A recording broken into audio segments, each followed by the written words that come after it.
Inconceivable! Brothers don't shake hands. Brothers gotta hug.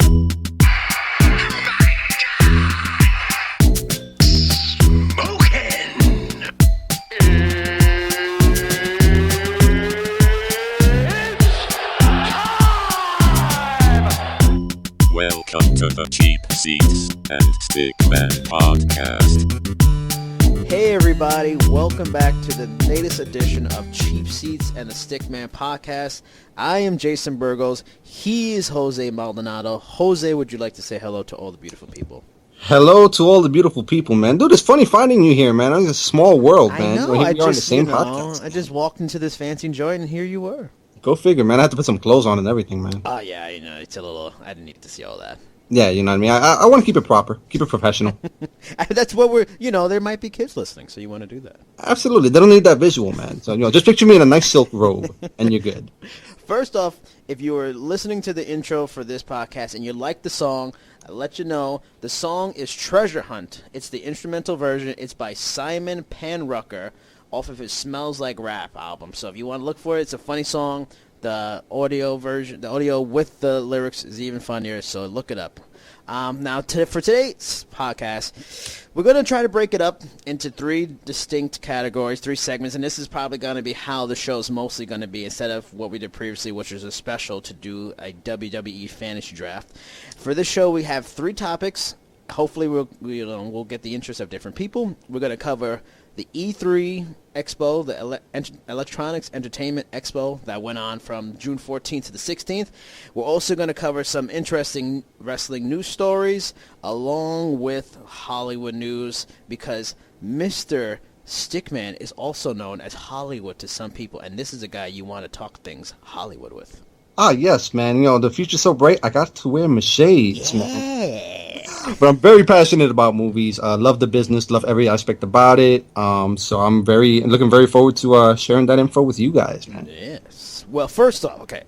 So E3 went on. I mean, big deal, video game expo. It's like the Comic-Con. It's almost, it's probably even bigger than Comic-Con. It's maybe like the Disney convention they have. What's that called? Do you know what that one's called? D12 or D3? It's not D12. Something like that, man. D12 wasn't that a rap group that was like Eminem's voice? I like them. And they were good, you know what I mean? They were. My purple pills, man. That's our Purple Hills, the edited version. That's excuse me. We got to keep it clean. Keep it clean. Virgin ears. But now the thing with this big expo. Big for the video game heads. Now, I'm a bit of a casual gamer at this point. I got my GameFly subscription. I'm into it. So some of the fascinating, interesting stories that came out now. Firstly, this is the one that blew my mind. This is what made me get interested was, I don't know if you saw it, Jose, the trailer for the Spider-Man PS4 game. I did see that, and that was a very nice curveball that Sony threw at anybody, because I don't think anybody had a clue they were even working on this game. And here they drop it, and it damn near steals the show, man. It was really cool. I was just excited about it. I played the games on PlayStation 3. I was a big fan of I forget the name, the Spider-Man story where it's different versions. It was like a Spider-Verse. Oh, yeah. Was it Shattered Dimensions? Yes, that game was so good, and the recent games are so good just in terms of the web slinging, and just to see the web slinging using the PS4 technologies, unbelievably phenomenal. And what's great about it is hearing the person who's in charge of the Marvel video game department talking about like this could be the beginning of them in a new direction, and oddly enough, what's weird, it seems similar to the Marvel Studios kind of theory and ideology of we're finding the right partner and the right story to work with to get the right product, and if it works for studios and Marvel movies, it probably will work with the video games, and just super excited on what's to possibly come from what they're doing. Oh, yeah, there's plenty of reasons to get excited about this. Like you said, Marvel at this point kind of got the golden touch. We've seen it with the cinematic universe. Everything they touch turns to gold. They kind of know how to plot things out. And, it'd be great to see that ideology shared with the video games. Just like you, I've been a fan of the Spider-Man games, dating all the way back to like the Sega Genesis, Spider-Man and the Kingpin. Even a little bit not too far away was the Ultimate Spider-Man game for the Xbox 360. Yeah, yep. Played the heck out of that one. So it'd be really, like you said, with this kind of hardware available now for the PS4, it'd be really cool to see some web slinging with these kind of graphics, and if it's part of a shared cinematic or shared video game universe, rather. Oh man. That'd be crazy to see these franchises intertwine, man. Really exciting stuff. Yeah, and I guess the early shot fired to show that maybe they were finally going a different direction was like the recent news that they had stopped doing the Disney Infinity game. They were going to discontinue it, and I'm sure it surprised a lot of people. But I guess now we're seeing why they went with that, and where they're going to come. But the game is coming out in, I think it said it's going to be for 2017, so it sucks that it's still so far away. But it's made by Insomniac Games, who, if you're fans of these games, Ratchet and Clank, Spyro, Resistance, which are all those are very different kind of games, and seeing what's to come with Spider-Man, this is a pretty good studio, so it's got to be exciting for Spider-Man fans, comic book fans to come. Oh yeah, Insomniac's been around for a while, like you said, making those franchises, and what's good is that each franchise kind of brings their own different thing to the table, but they're still entertaining to play. Spyro, you'd think it'd be like a kid's franchise, but it's actually a pretty deep game and a pretty good franchise to get into. Same thing with Ratchet and Clank. So it'd be cool to see what they can bring to the Spider-Man franchise, man. It should be good stuff. Yeah. One of the other big stories that came out was that Xbox announced their new version of their console. Now, Xbox One.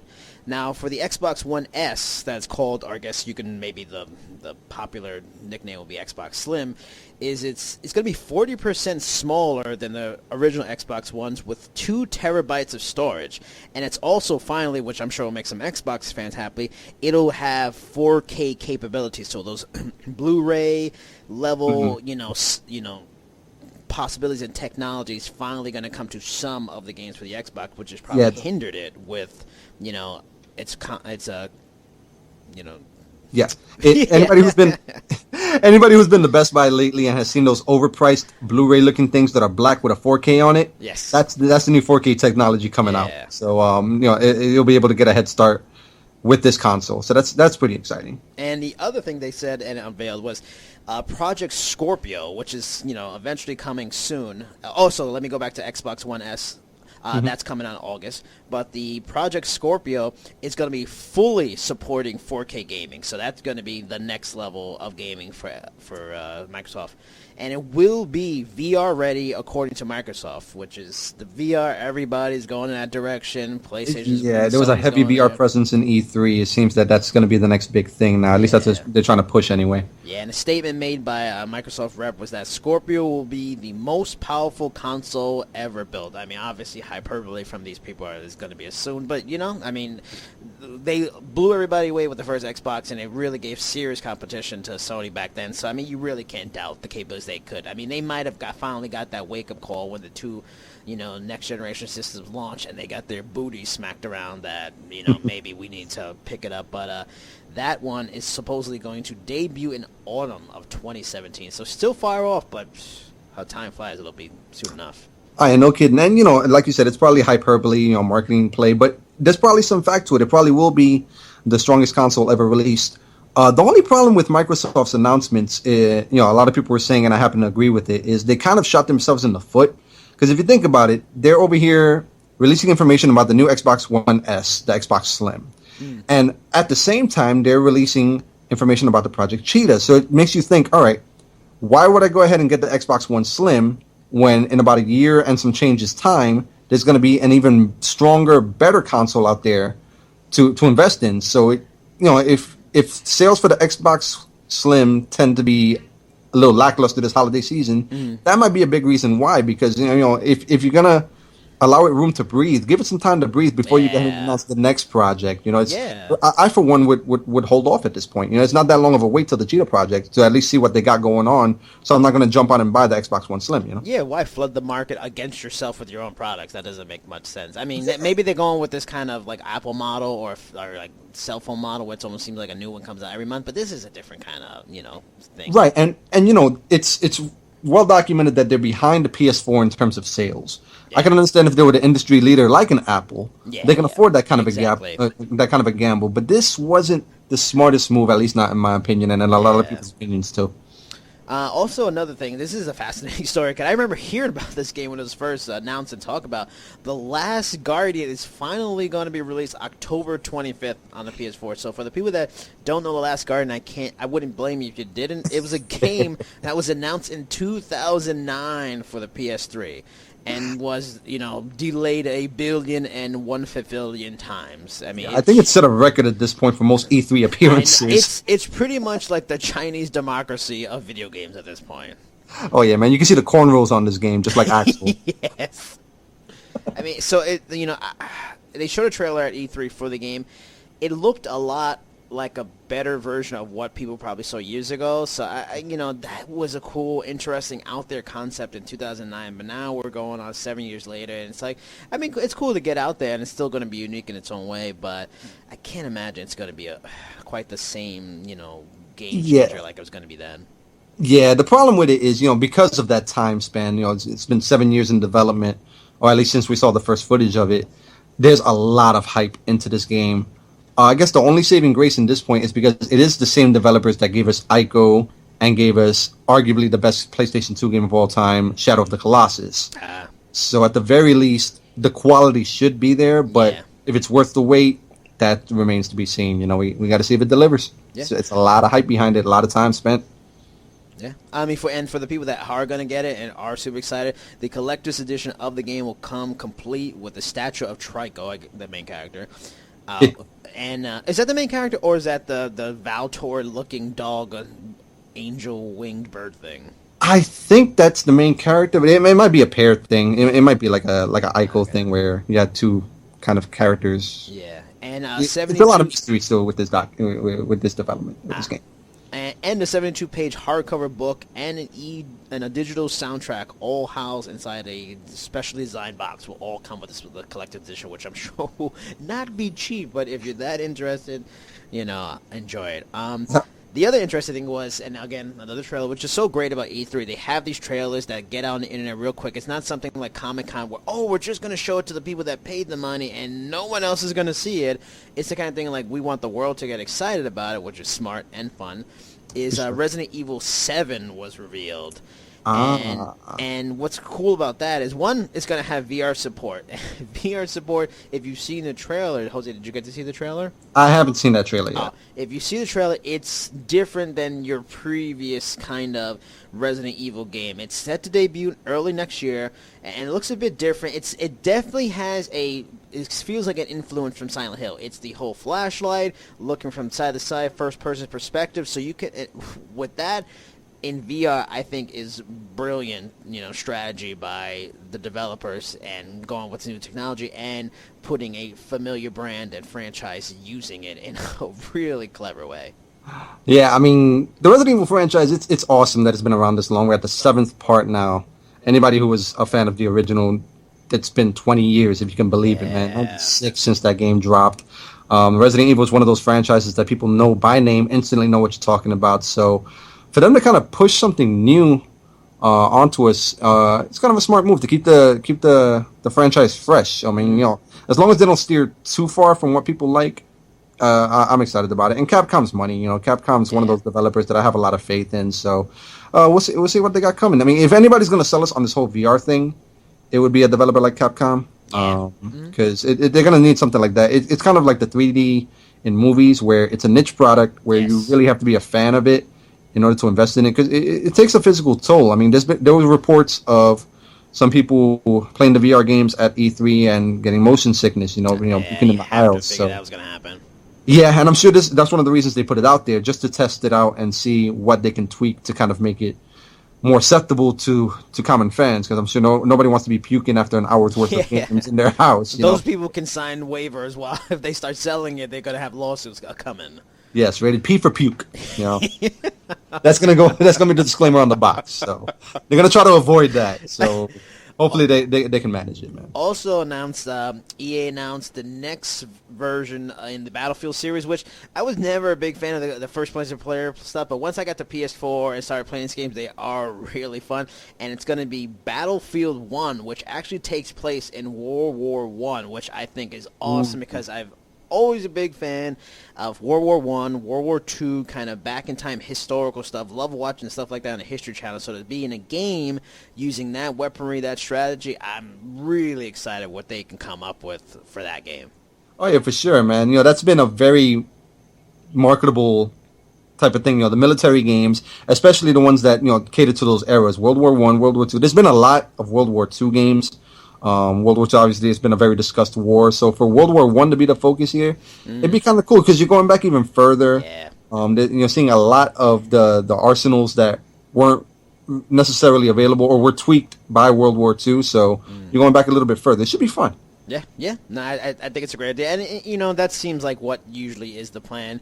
If you're doing something, really successful, but you've done it over and you're starting to get to the point where it's repetitive, you go back in time or forward. And with Call of Duty, they recently went forward. And I think even Battlefield also went forward in time with the storyline. So you can only go but so far. So now you just go back. But, another big one, which I became a fan of the series late, and I played the new heightened versions when it was put on PS4, is Santa Monica Studios announced the newest version of God of War for PS4. Oh, man, that was the bombshell of all bombshells. Yeah. People thought the God of War franchise was laid to rest.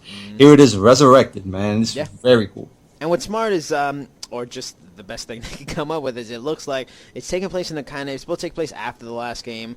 This guy has a son, and it's supposed to be more connected because he pretty much destroyed all the Greek gods already. Now we're going to go to the Norse mythology, and, we're going to get to possibly knock around Odin and Thor and all these interesting characters. That should be very exciting. Yes. As long as they don't turn Kratos' son into Raiden from Metal Gear Solid 2, it should be fine. Anybody who has Raiden name drop. Yes, anybody who remembers that golden nugget from back then and realized that this was the character for the rest of the game. He who shall not be named. Yes, I apologize to all those who are trying to get that out of their mind and digging up old wounds is what we do here. Another interesting, for its 20th anniversary, Crash Bandicoot will get an HD version for the PS4. I had never played those games, but I know a lot of people that absolutely love Bandicoot. So getting an HD version, for the new age, I'm sure a lot of people are going to be pretty cool and hyped about. Yeah, those were really fun games, and as long as they're at an affordable price, that'd be a nice little diversion to have. Yeah, to see Crash, Crash is basically, Sony would never admit it to it, but Crash has been like the flagship. It was the mascot for a long time. So that franchise deserves some love from Sony. He contributed a lot to them. Yeah. Another one is, and this game actually fascinates me, and even though I'm not a big fan of action sports, is Ubisoft announced a new game called Steep, which is supposed to be an open-world action sports game, and some of the action sports that will be included in it is skiing, snowboarding, paragliding, and the really popular in some circles, but it's a growing, people are starting to know about it, is using wingsuits. So using that first-person player wingsuit, that, with the technology you have, especially if they can somehow get it VR compatible, that could be pretty cool. Oh, yeah, that could be like the Wii Sports of this generation. Yeah. Yeah, and it's funny, I didn't hear too much about that project, so that sounds really interesting. It'd be cool to see how that develops. Yeah. Another one is the, again, trailer, and it's a great trailer, but of course it's odd and strange as you would expect. Hideo Kojima showed off the trailer for his new game, Death Stranding, which is also starring Norman Reedus from Walking Dead. That alone sold a couple of million copies. Yes. Attaching Norman Reedus' name. Yes. And Hideo... Kojima's brand name is just so big in the video game industry, so that's another thing, right, that sells it itself. For sure. People, everybody, it's... For anybody who's familiar with Hideo Kojima and the split that happened with Konami, people were waiting to see what'd be his next move, and here it is. So, be interesting to see how Kojima stands on his own. It's been years that he was with Konami providing that quality gaming, so now he gets to kind of have free reign. It's exciting. And the last nugget of cool little info for E3 was Sony announced, and I'm sure a lot of people are going to be interested because it's so close, the official release date for their VR headset will be October 13th, which really is right around the corner, so it's going to be fascinating to see how it plays out. There's going to be 50 games that will be available at launch that will be compatible with it, including smart choices here in having Batman Arkham VR, which is the series is very popular, and that's a smart thing to do. And another big-time brand name, smart job by Sony. They know what they're doing. They're really on roll right now. Star Wars Battlefront X-Wing VR missions. I mean, that's going to be big. Oh, yeah. Star Wars is... Anybody who's seen the box office for Force Awakens know that Star Wars is money. Oh, yeah. Star Wars fans, they love this kind of stuff, so... again, if there's another thing that can sell the VR technology, it'll be Star Wars. Yeah. So. Yeah, so if anybody's interested in what we're talking about, go look up these trailers. They're interesting, fascinating. Hope we give you some interesting news here. Now, moving away from E3, we're going to go into the wrestling world, which we're big fans of. Now, the WWE Network has an upcoming Cruiserweight Tournament coming up very soon. I think it's in the next few months. They've already got their field of 32 performers that are going to be a part of it. Our in-house Mike Tenay wannabe, or maybe even better, well, maybe one day he'll be even better, Jose is going to break down some of the names in this tournament and some of the key players in this tournament. Oh yeah, I mean, Mike Tenay. I mean, I might as well start calling myself the professor here and go ahead and But you can't use professor. You got to use something else. You got to use the assistant teacher or the teacher, or what's another good word for an educator? How about the philosopher? Oh, we're taking spewing nuggets of philosophy. Dr. Wrestling. Dr. Wrestling, that dude, I like it. Dr. How Wrestling. about Dr. Death? Oh wait, that's been taken. A little bit, yeah. Kind of a legendary wrestler there. How about Doctor Strange? Oh no, been taken. No.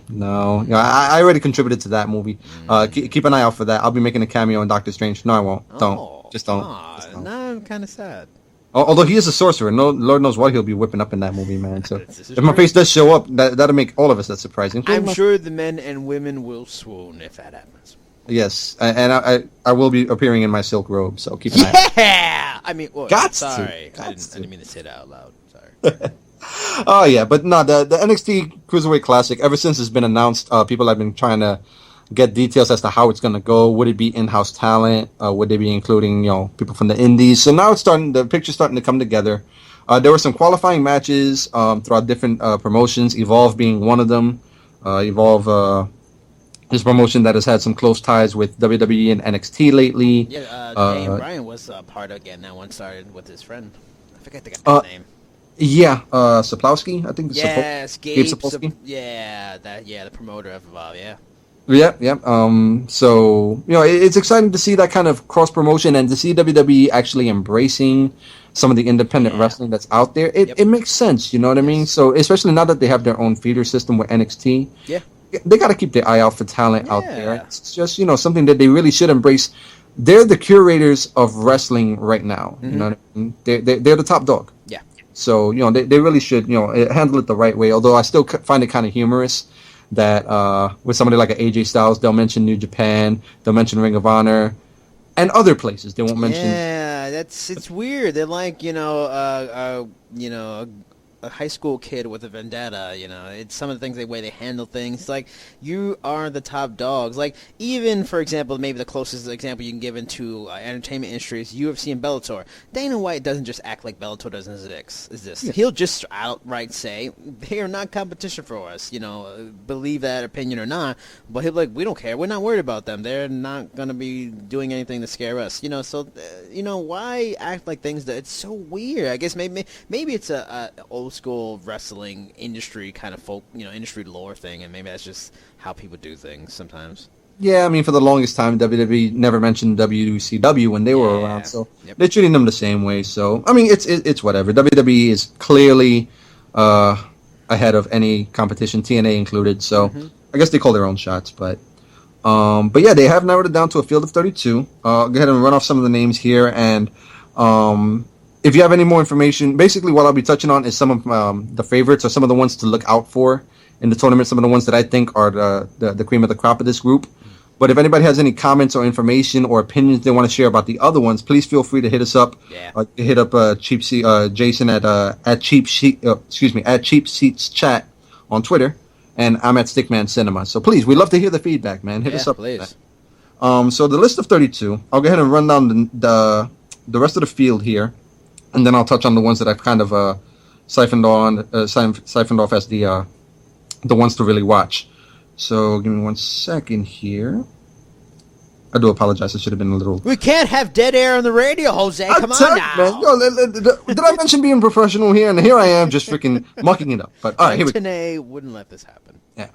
So these are some of the competitors in the tournament. Here we got Akira Tozawa, Alejandro Saez, Anthony Bennett, Aria Davari, Cedric Alexander, Clement Petiot, also known as Tristan Archer, The Mac, love that name, Just the Mac. I'm hoping that his entrance music is Return of the Mac.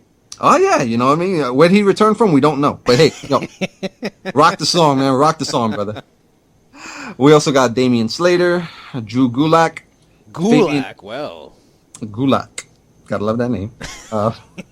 Fabian Eichner. Some of these names are going to kill me, I swear. And if I'm mispronouncing them, feel free to choke me out as soon as you see me. Yes. You're not definitely putting them over with mispronunciations. Oh, yeah, you know what I mean? It's not like my last name is any easier to pronounce, but... we got Grand Metalik, Sira. Grand Metalik, I believe, is a mass wrestler. And I'm pretty sure there'll be a couple in the field here. Yeah. This is the Cruiserweight Classic, so I'm sure Lucha is going to be well represented. Harv Sira, Ho Ho Lun. Who? Love it. Ho Ho, not Hoo Hoo. Jack Gallagher. We got Jason Lee, Kenneth Johnson, Lince Dorado. That's a good name. He didn't quite make my my field of ones to watch, but Lince Dorado's a name you should keep an eye out on. Okay. Noam Dar, Raul Mendoza. Love some Hispanics in here. Yeah. Rich Swan, Sean Maluda, TJ Perkins, Tony Nese, Tyson Ducks, and Zumbi. Not Zumba. And does this traverse the globe? Like, I'm guessing there's probably people from Evolve and a lot of the big name, promotions. But also we have to let people know, if they don't know, like some of the more notable promotions, like say not TNA, because obviously you're not going to be able to use contracted, wrestlers from there. But Ring of Honor guys are kind of off limits. I wonder if there's maybe some other ones. But I'm guessing there's a lot of guys in the U.S. Are there any performers from New Japan or Mexico or maybe even any other country, maybe Europe at all? Yeah, we got a couple of wrestlers from the UK. One of them made my wrestlers to watch. I'll touch on him in a bit. Okay. Also from PWG, that's out in the West Coast. It's kind of those are the cool kids out there. Like, a lot of celebrities go out to the PWG shows. Yeah. And wasn't that the training ground for, wasn't Samoa Joe a PWG guy one time? I believe so. Yeah. I think, he started out in the West Coast, and I'm pretty sure PWG was one of the stomping grounds. Which shows you, the level of a PWG. When you hear the name, you go, Pro Wrestling Guerrilla, like, what? But this is, this is where some great talent has started from. A lot of these promotions are where some really great talent has started from, so these could be the future stars of the company one day. Absolutely. And, a promotion like PWG, you got to admire, because they know what they are. Mm-hmm. And they milk that, you know what I mean? They got some big names going out to see their shows, and it's not a very big spot. They fit maybe a couple of thousand people at most. Yeah. But names like Ronda Rousey have been spotted there, Wow. And yeah, so it's cool to see some cats coming out of there and kind of getting the exposure. And we'll see how it develops. But in terms of the names to watch for the Cruiserweight Classic, I'm gonna start off with a couple of veterans that might be familiar to anybody who's been fans for a long time. The first one I'm going to start off with is one of my all-time favorites. That's Tajiri. Oh, man, I love that guy. Tajiri was so cool. Any old-school ECW fans know of Tajiri, the Japanese buzzsaw. Yes. This dude was around for a long time, teaming up with Mikey Whipwreck. Eventually made the migration over to WWE once ECW went under, and, they basically won the Monday Night Wars. And he had a good little run as a comedic talent with... Yeah. Anybody who remembers his stint with William Regal, they was really, really cool. Yes. Really played off each other well. And for a while, Tajiri kind of didn't get in the ring. But once he did, it was awesome. The fans were waiting for it, and he showed what he got. And Tajiri's awesome in the ring. So it's really smart for WWE to bring him in, kind of work with maybe some of the young guys in the tournament. Yep.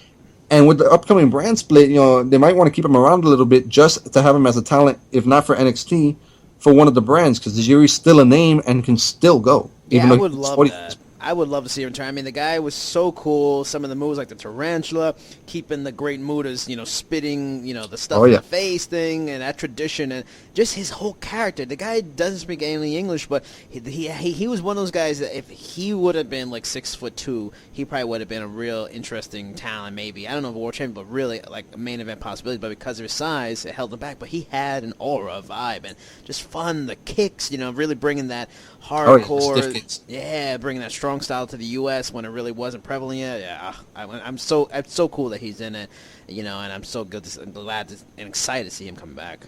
Yeah, and hopefully it won't be the last to see of him. So anybody with any clout listening, we want to see more Tajiri. Yeah. Bring him in, please, because they're all listening. We know this, so please. Oh, absolutely, man. We got him on Facebook and all that stuff. Obviously. The other veteran I want to touch on is Brian Kendrick. Wow, that's a good one. Who was also recently in NXT not too long ago. Yeah, he's popped up every now and then. Anybody who watches Total Divas, he was the one that was helping to train Eva Marie, the lost cause that was. But to his credit, she has come along nicely, and he's a big reason for that. It's interesting that he's been around kind of behind the scenes in WWE because he didn't have the best exit from WWE. Got a couple of suspensions. There were some substances. I mean, but he's still is he even 30? Or if he is, he's very early, like 30s. He's a young guy. Yeah, he's a pretty young cat. He's in his 30s, but he's still, got a lot of spring in his step. Yeah. Very innovative offense. Anybody who remembers his days as Spanky or with London and Kedrick, which was such a great team. They were so good. Yeah, tag team champs for almost a year. Yeah. Super cool offense. They were like a modern day Rockers. Very cool to see. And then, oddly enough, when they broke up, he got a little run as the Brian Kendrick that was taken off. He got a lot of momentum with that.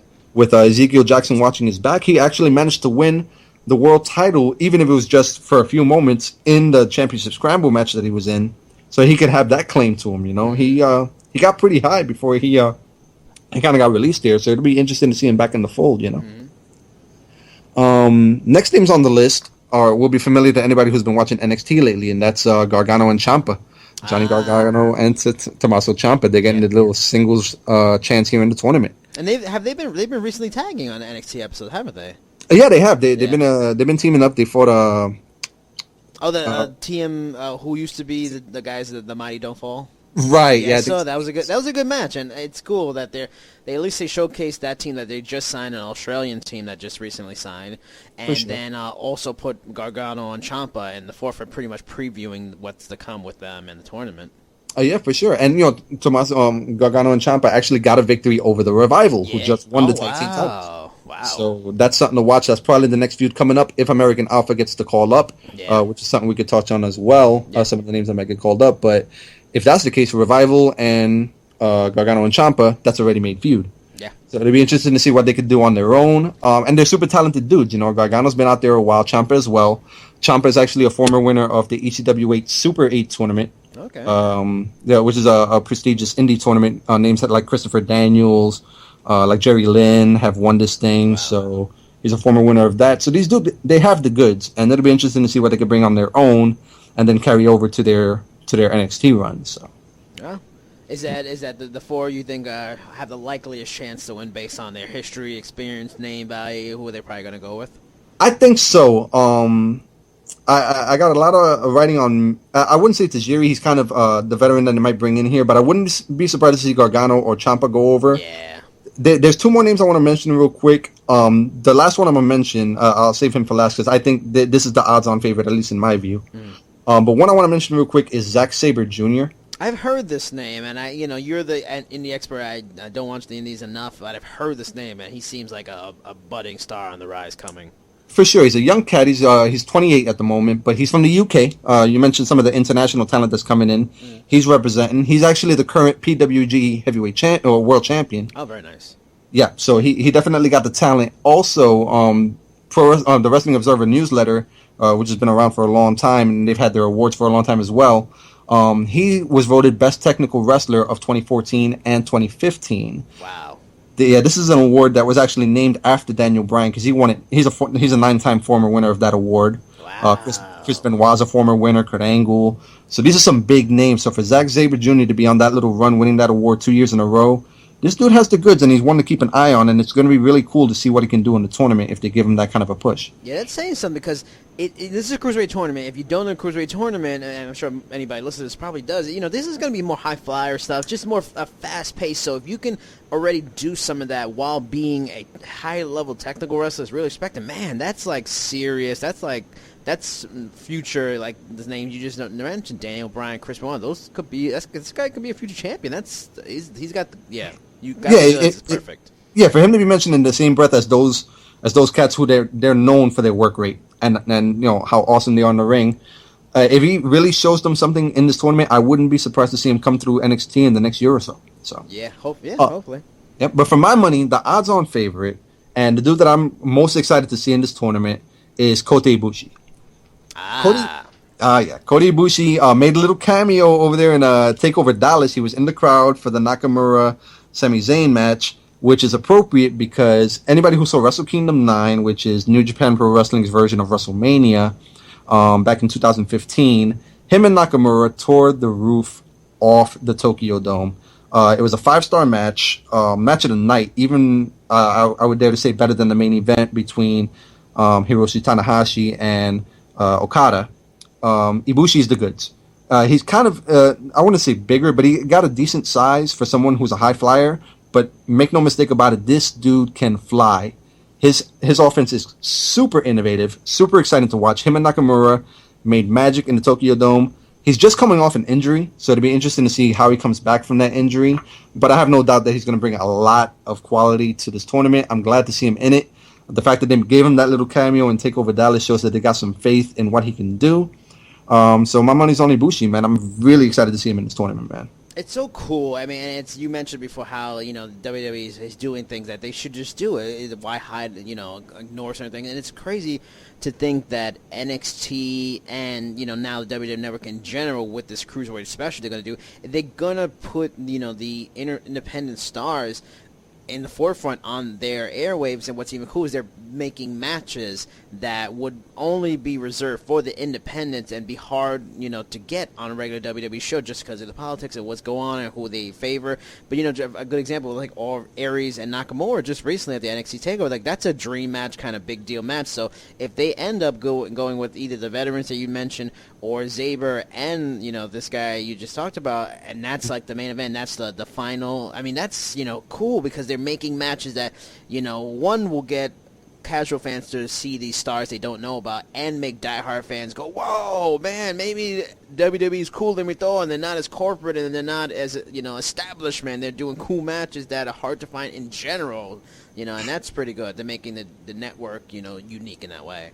Oh, yeah, for sure, man. And I think they understand that now, that people want to see these dream matches. So why not put it on the biggest stage that they can provide?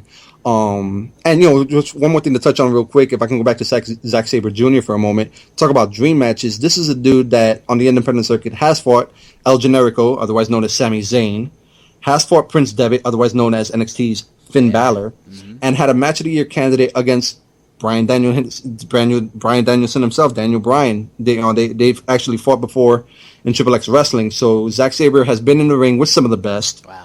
So, for, like you said, for WWE to give this talent a showcase like this, it makes sense for both sides, and it's exciting to see. Yeah, I mean, and I haven't watched a lot of these guys, but just what you're telling me, I'm excited to really, I was already excited by the Cruiserweight tournament, just to see some really high-level Cruiserweight and a focus put on it, action going on. And from what you tell me, I'm pumped. And hopefully people are listening to this that maybe you're informing them or just know about this and just get extra excited because it's... I can't wait. Like, I'm really looking forward to this now. Oh, yeah, wrestling fans, take note, man. It's coming. Yeah. Now, also in the world of wrestling this week, Brian Alvarez of Wrestling Observer Live, their live show, he reported that there's a good chance that 6 performers from the NXT brand are going to be moving up to the main roster and, for when the brand split occurs in July. And we're just going to talk about maybe who the possibilities. I mean, there's some that are pretty obvious, but maybe, we have some ideas that are a little different than what people speculate. I mean, if you could come up with 3, maybe one obvious, one you would prefer, and maybe another one which might be a surprise pick that you think are possibles that could be going up in the draft. Yeah, I think the obvious pick got to be Finn Balor. Yeah. He recently lost the title to Samoa Joe, lost the rubber match of their feud over here at the last TakeOver special. So I think Balor, it's a given at any moment, probably in time for the draft. He'll get called up. Wouldn't be surprised to see him make an appearance at this Sunday's pay-per-view, Money in the Bank. Wouldn't put it past him. Kind of someone who I'd prefer to see. I'm kind of reluctant to say this, but I would like to see Ty Dillinger get a chance. That'd be good. He's about 35 now. I don't see how he'd be a major player up in the main roster, but I think he deserves a shot. He's been in the system for long enough. He's one of those guys that they kind of put talent in the ring with to see how they do. He got his gimmick way over. I think it's time to pull the trigger and give him a chance. I think he can get over. He's super cool to watch. And maybe a surprise that people might not be particularly thinking. I think Alexa Bliss. That would make sense. That's interesting. Everybody got their eye on Bayley for obvious reasons. Everybody got their eye on Asuka. She's the current NXT champ. Maybe even Nia Jax. But Alexa Bliss is one that they could plug in with a feud, say with Becky Lynch or even with a Charlotte. You know, if they want to go that way to kind of have cocky heels playing off of each other, there's a lot that they could do with Bliss, and she's another one that's paid her dues. So I think I wouldn't be surprised if they give her a shot. Yeah, I mean, I agree with you completely with Finn Balor. It just seems so obvious. If I were to pick someone that just seems like an obvious one, other than Finn Balor, I mean, Bayley's also, you hear her name going around a lot. The one that, yeah, I don't know. I think that might be the best one because there's other, like, I guess I'll just skip past, like, the one I like to see. The one I like to see, and also it may be obvious. Some people, it seems like, based on rumors the last couple of weeks, American Alpha might be that one that goes up there, especially when they just stripped him of the titles so quickly after just winning it. So that would be an interesting one to see go up. And another one, maybe it's in the not so much surprising, but you just mentioned her, and the fact that she had a second title shot on an NXT TakeOver and lost. I can see maybe Nia Jax being one of the people that go up. Yeah, she fits the mold. She's a different kind of diva. So I could see her making a splash, kind of like they wanted Karma to make a few years ago. Yes, so yeah. And she's coming along really nicely. It's good to see she's not just a big attraction. She's actually a really good worker in the ring. That match with Asuka was really, really good. The one that I can see happening, but I'm really hoping they don't do is I really do not want them to bring up Kinshasa. I'm going to try to do that every show, even if we're talking about nothing, but just yell it. But I really hope they don't bring him up. I really just want him to get a good run in NXT, and I really want to see him feud for the title and hopefully with Samoa Joe. I think that's just so cool. It'd be so much money and be so fun to do that. Agreed. Yeah, I think it's too soon to bring up Nakamura, not because he's not talented enough or doesn't deserve it, but because, like you said, it'd be cool to see him hang around in NXT, do some of those dream matches, put him in with Samoa Joe. I'm a little worried that they might be calling him up just because I thought with him beating Aries and Samoa Joe winning, I thought that'd be the next feud, have Nakamura go after Joe for the title, but it looks like for TakeOver Brooklyn, they're going to do Finn Balor and Nakamura. Yeah, which is unbelievable. Yeah, that's going to be an amazing match, but also might be a send-off for both. Roster, yeah. So. I mean, that's fair. I mean, it definitely looks like it's a goodbye match for Balor, which is good. I mean, that makes sense. And just like they did with Nakamura and Sami Zayn. Yep. But yeah, I think you may be on some. The fact that there's you've seen or we've read the words rated in some of the reports and, speculation on what's going to happen when the draft happens and the brand split happens. I mean, if it could maybe be even more than 6 guys. So if that's the case, they're really going to take a lot of talent because, they want to bring up, they want to fill out 2 rosters because, we just saw a story today, and I shared with you, talking about that the WWE might be looking to bring back former names and older veteran, performers because they really are trying to have 2 strong, pretty sizable, distinct locker rooms and rosters that are both going to be going on tours, so they may take a lot of NXT guys. So I mean, he might be one that goes up there, which would be cool to see him go up there. And I can't wait to see his entrance in a big arena with the fans. But I just don't want to see it quite yet. He's just like that nice gem that makes NXT so special. So yeah, I would hate to see his momentum wasted on the main roster. Yeah. And get lost in the shuffle. Just to add a little bit more fuel to the fire in terms of conspiracy theories. Vin, you mentioned the main roster looking to raid NXT with TakeOver Dallas. They happened to show Vince McMahon watching backstage on the monitor, and the match he happened to be watching was Nakamura versus Sami Zayn. Yeah. I saw that picture too. It was on Twitter. Yep, little tease. I mean, that's a good thing because he's watching and he really is intrigued. Then that gives hope for him and what he can do on the main roster, because it always seems like when Japanese performers or even Japanese Americans go up to the main roster, they're just pigeonholed in like a stereotypical kind of character, and hopefully he doesn't do that with him, and he really sees the genius and the uniqueness that is Nakamura. But all right, so that's the end of our wrestling portion of the show. Now we're going to move on to Hollywood news and notes, an area that me and Mr. Stickman are big fans of. The first note that came out from this eventful week was that, and something near and dear to both of our hearts as kids from the 80s, is the fact that there's going to be a Beverly Hills Cop 4. God, why? That is a really good question that, frankly, I don't have an answer for, and nobody but Eddie Murphy does at this point. Honestly, who's been asking for this? It's been, what, about 23 years since Part 3. That was, what, in 93? Yeah, and it was bad. Yeah, it was. The first one's a classic. The second one was all right. The third one was bad. Keeping with that trend, I'm super excited about Part 4. Let's have it happen. Come on. I don't know what to think. I mean, because like Eddie Murphy's star has fallen. Other than Dreamgirls, his star has fallen so far. He's not the guy that was so influential to us as kids and as fans of the time. I mean, when you hear the report and the story came out from Deadline, they talked about that they already have directors. I don't know if they have a script, but the directors are going to be two Belgian guys that are a duo directors. It's Adil El Arbi and Bilal Falah. I guess that's how you say it. I'm not sure.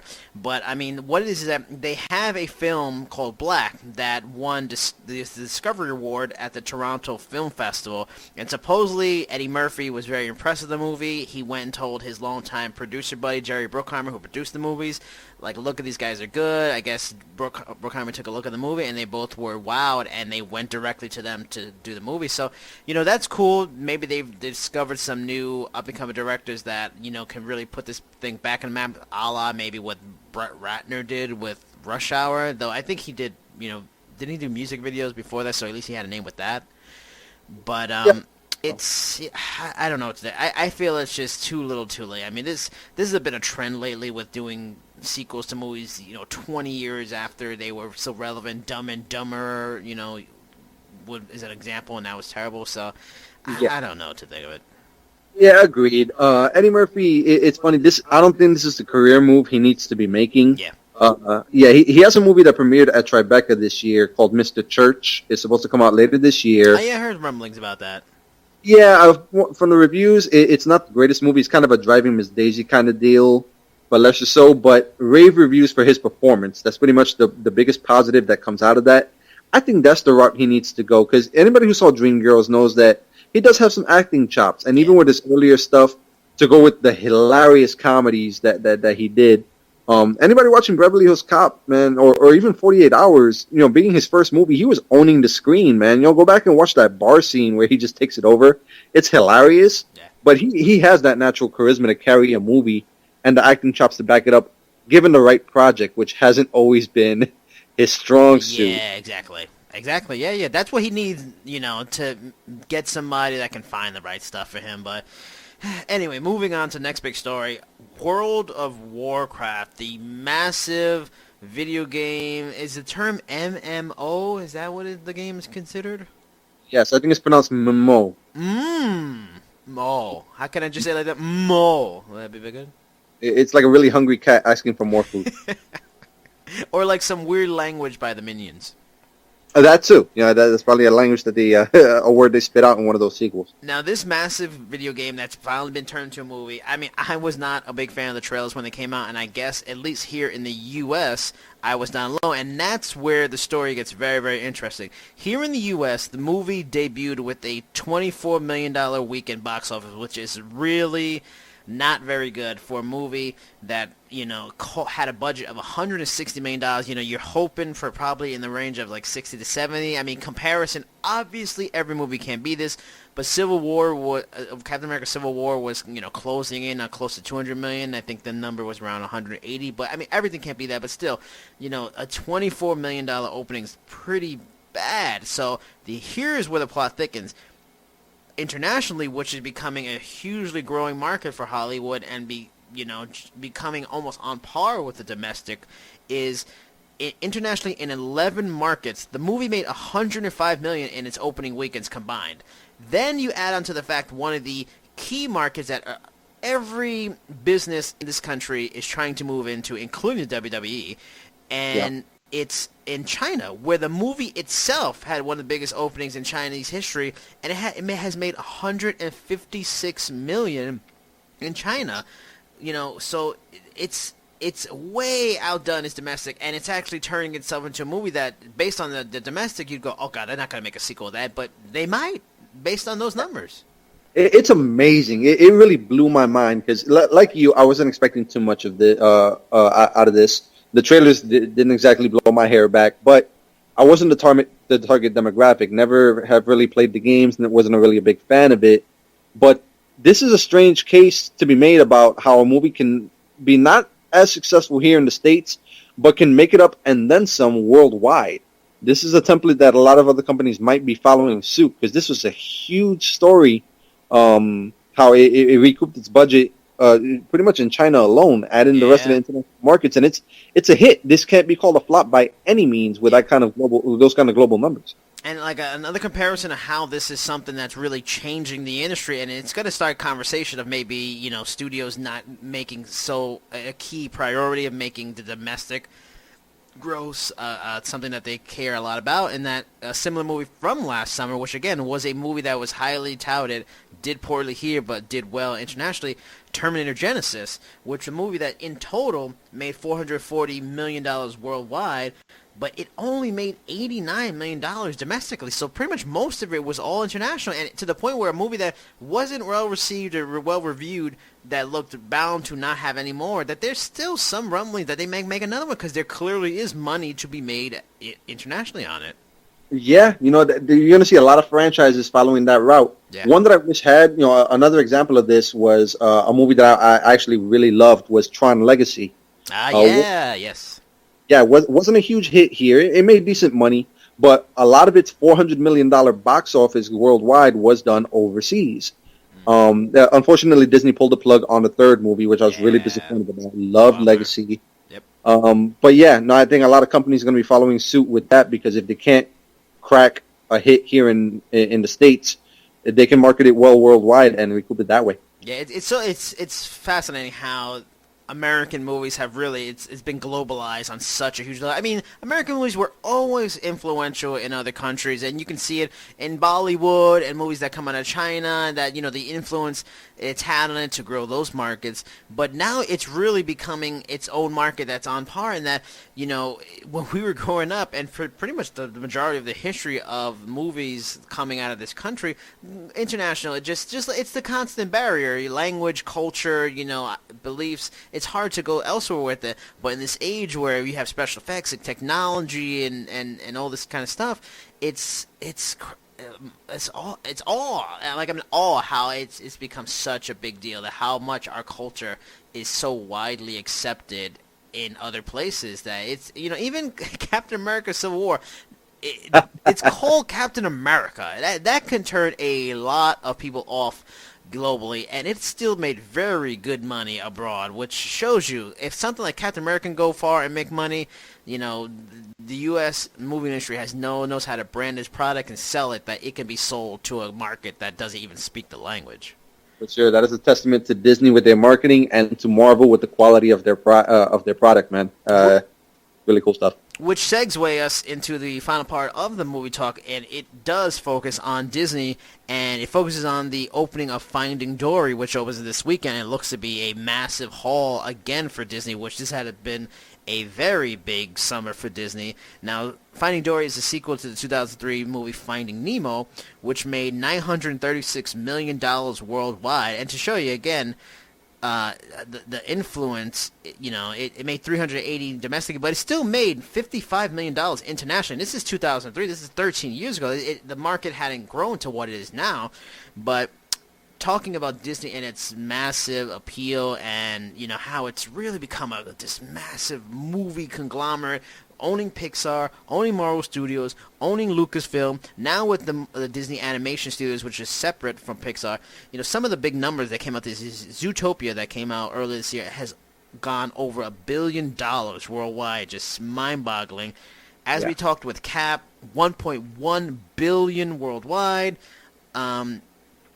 Another one is let me see here. There's something I had here, but it hasn't been a perfect year for Disney, because there was one flop, which is you can't get them all right. But Alice Through the Looking Glass had actually a very disappointing start, and after 3 weeks is at $215 million, which is nothing to snicker and laugh at, but it's not what was expected of it, considering that it had made $1 billion for the first movie. So that's a loss for them, but considering that, they have those movies, and you also still have the BFG and Pete's Dragon still to come this year. Yeah, that's amazing. Disney's having a record-breaking year. Like you mentioned, yeah, Alice Through the Looking Glass was a disappointment, especially with the first one.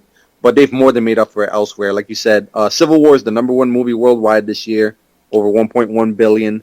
Zootopia just crossed the $1 billion mark. Finding Dory by early accounts should get up there throughout its run, and not to mention The Jungle Book is currently the third. Yes, that's my note. That won $911 million this year. Yeah, it's amazing. I think they expected those numbers for Alice, but they instead got it for The Jungle Book. So no sweat off. Yeah, you know? I mean, I wonder.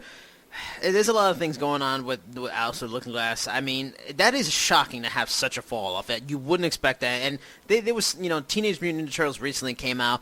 It had a bit of a fall off from its original, but it was in the tens of millions, that it was a big difference. And this looks like Alice in the Looking Glass is going to have a hundreds of millions difference. And I find it's I don't know if I believe it's fully behind Tim Burton not directing it. I know he's a key director, but I've never seen, felt he was a guy that, like Spielberg, that he's automatic bank at the box office. But there's something to be said that he's not directing it, and fans were not interested in the second time around. Even with Johnny Depp, they just weren't interested this time. Yeah, it's interesting because, the sequel brought back a lot of the core cast. Most of the cast managed to come back, but Burton didn't.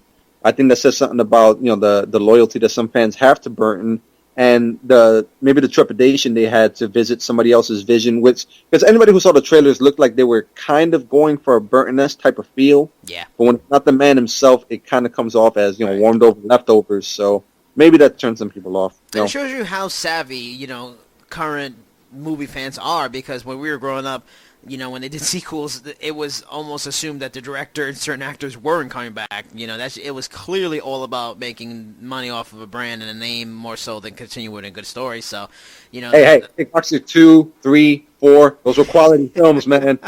Come on, you don't need JCVD all the time, all right? I'm sorry. But it's just, that you might be honest on that. Maybe there is a loyalty to him, and they were like, if he's not doing it, and that the fact that they find out who the director is, and okay, not the same, and it turns them away, and that's something cool about the movie industry and its influence and its fan base in this modern age. Yeah, it's crazy. This has been the year where people are starting to realize that sequels aren't what they used to be in terms of box office appeal. There've been a lot of sequels that underperformed. We mentioned Alice Through the Looking Glass. Even Ninja Turtles wasn't up to what the previous film brought in. So it'll be interesting to see how they treat these franchises going forward, because unless you have Marvel attached to the title, it seems there's a bit of a fall-off going on lately. I'm sure they're looking to pinpoint the exact reason why. Yeah. Nah, you're dead on. All right, so that's pretty much all we've got to cover in this edition of Cheap Seats on the Stickman podcast. We hope you enjoyed it. We hope you come back again. We're planning to do more and keep you abreast of all these interesting nerd, geeky, fanboy topics. Soon I would, think we're going to go into the sports realm. Hopefully we'll have a good show and cover the upcoming UFC 200, which is a big show. There's a big UFC card going on tonight with a main event of Wonderboy Thompson and Rory McDonald. We'll be covering more topics like that soon to come. But final thoughts on this latest edition of the podcast, Mr. Stickman. I like this, man. It's like, picture like a 3-course meal. That's kind of what we gave people today. A little bit of a different flavor that people can sample, what we can bring to the table, whatever people's interests are, a little something for everybody. And we hope you enjoyed it. We hope you come back for more. Please give us your feedback. We'd love to hear from you. Things that we can include in the show, places we can improve, the sound of my voice. I can do an accent, whatever you want. Come on, just I can do French. I can do Spanish. Not very well, but I can give it a shot. Deutsch, German, maybe? Something like that, possibly? Just the Deutsch. There you go. So there you go. Everybody, please come back for more. We had a good time. Hopefully we'll hear from you. Please, as Jose said, give us the comments. And, Jose, please say goodbye to everybody. Goodbye, everybody. Later. Peace.